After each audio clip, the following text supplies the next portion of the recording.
दोस्तों, मेरे हाथ में ये किताब है। इसका नाम है नवीन सागर की प्रतिनिधि कविताएं। राजकमल प्रकाशन से ये किताब आई है।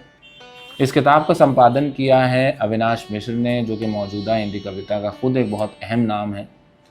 और ये किताब पढ़ने पर महसूस होता है कि वाकई इस किताब में मौजूद कविताओं का पढ़ा जाना इसलिए ज़रूरी है क्योंकि हमें समझ आ सके कि असल में शायरी है क्या, उसकी सुंदरता क्या है, उसकी इनफरादियत क्या है, उसका अलगपन क्या है। कैसे कोई कविता अपनी दूसरी समकालीन कविताओं से अलग खुद को एक पहचान दिलाती है। मैं यहाँ आपको एक कविता सुनाता हूँ जो कि नवीन सागर की ही है। भगवान कोई नहीं है, जिसका कोई नहीं है उसका भगवान है, क्योंकि भगवान कोई नहीं है। वो बूढ़ी स्त्री कठिन चढ़ाई चढ़ती हुई, भूली हुई भगवान को उसी की ओर बढ़ती हुई कहीं नहीं जा रही है।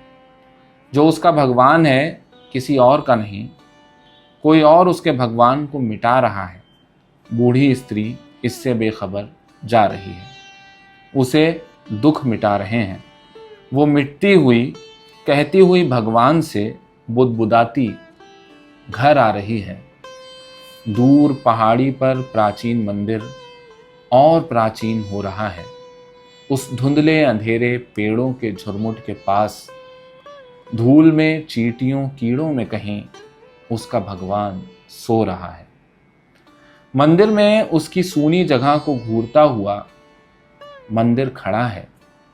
गांव में सब सो रहे हैं, उसकी नींद का मौन गाना है रात।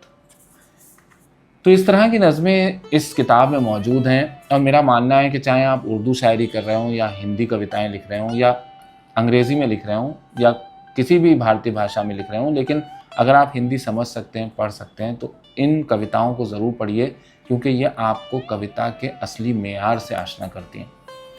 तो इस किताब को पढ़िए। इस किताब पर अविनाश मिश्र ने जो एक तारुफ लिखा है उसको भी पढ़िए और इससे अपनी शेरी समझ को मज़ीद निखारिए, आला बनाइए, बेहतर बनाइए।